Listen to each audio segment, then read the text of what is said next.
ಆಫೀಸಿಗೆ ಟೈಮ್ ಆಗ್ತಿದ್ಯಪ್ಪ, ಅದೇನೋ ಬೇಗ ಹೇಳಿ.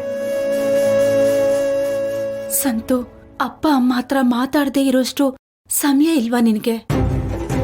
ಇದೇ ನನಗೆ ಆಗದೆ ಇರೋದಮ್ಮ. ನೀವು ಮಾತಿಗಿಂತ ಬರೀ ಪೀಠಿಕೆನೇ ಜಾಸ್ತಿ ಮಾಡ್ತೀವಿ. ಬೇಗ ಹೇಳಿ ಅದೇನು ಅಂತ.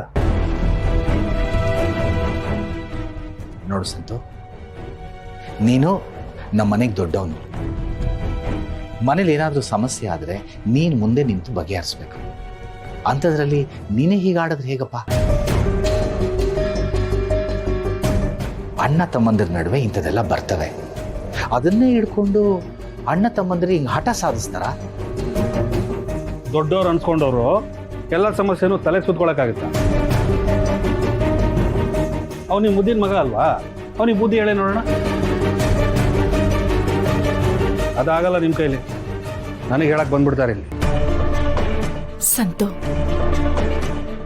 ನೋಡು, ಅವನೇನು ತಿಳಿದೇ ಮಾತಾಡ್ತಾ ಅಂದ್ರೆ ಎಲ್ಲ ತಿಳಿದಿರೋ ನೀನು ಹೀಗೆ ಹೇಳಿದ್ರೆ ಹೇಗೋ? ಸಂಬಂಧಗಳು ಉಳಿಬೇಕಾದ್ರೆ ಒಬ್ರು ಸೋಲ್ಲೇಬೇಕಲ್ವಾ? ಪ್ರತಿ ಸಲನೂ ನಾನೇ ಸೋಲ್ತಿದ್ರೆ ನಾನು ಗೆಲ್ಲೋದು ಯಾವಾಗಮ್ಮ? ನೀವೇನೇ ಹೇಳಿದ್ರು ನನ್ನ ನಿರ್ಧಾರನ ನಾನು ಬದಲಾಯಿಸಲ್ಲ. ಸಂತು, ನೀನು ಹೀಗೆ ಮಾತಾಡಿದ್ರೆ ಹೇಗೆ?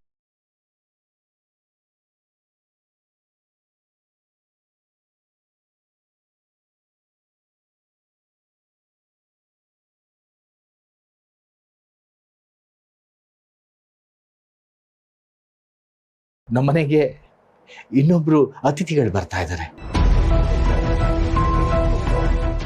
ಅವಳು ಚೊಚ್ಚಲ ಬಾಣತನ ಮಾಡೋದು ತವರು ಮನೆ ನಮ್ಮ ಕರ್ತವ್ಯಪ್ಪ. ಅವಳಿಲ್ಲಕ್ಕೆ ಬಂದಾಗ ನೀವೆಲ್ಲ ಖುಷಿ ಖುಷಿಯಾಗಿರ್ಬೇಕು. ಆಗ ಅವಳಿಗೂ ಖುಷಿ ಆಗುತ್ತೆ. ಒಬ್ಬರ ಮುಖ ಒಂದ್ ಕಡೆ ಒಬ್ಬರ ಮುಖ ಒಂದ್ ಕಡೆ ಅಂದ್ಕೊಂಡಿದ್ರೆ ಏನ್ ನೆಮ್ಮದಿ ಇರುತ್ತೆ ಹೇಳು? ಇಲ್ಲ ನೆಮ್ಮದಿ ಇಲ್ಲ ಅಂತ ಯಾರಪ್ಪ ಹೇಳಿದ್ದು? ನಮ್ಮ ಭಾಗದಲ್ಲಿ ನಾವು ಆರಾಮಾಗಿದ್ದೀವಿ, ಅವ್ರ ಭಾಗದಲ್ಲಿ ಅವ್ರು ಆರಾಮಾಗಿದ್ದಾರೆ. ನೀವು ಜಾನವನ್ನ ಕರ್ಕೊಂಡು ಬಂದು ನಿಮಗೆ ಏನು ಬೇಕೋ ಆ ಶಾಸ್ತ್ರ ಸಂಪ್ರದಾಯನ ಮಾಡಿ. ಯಾರು ಬೇಡ ಅಂದಿದ್ದು?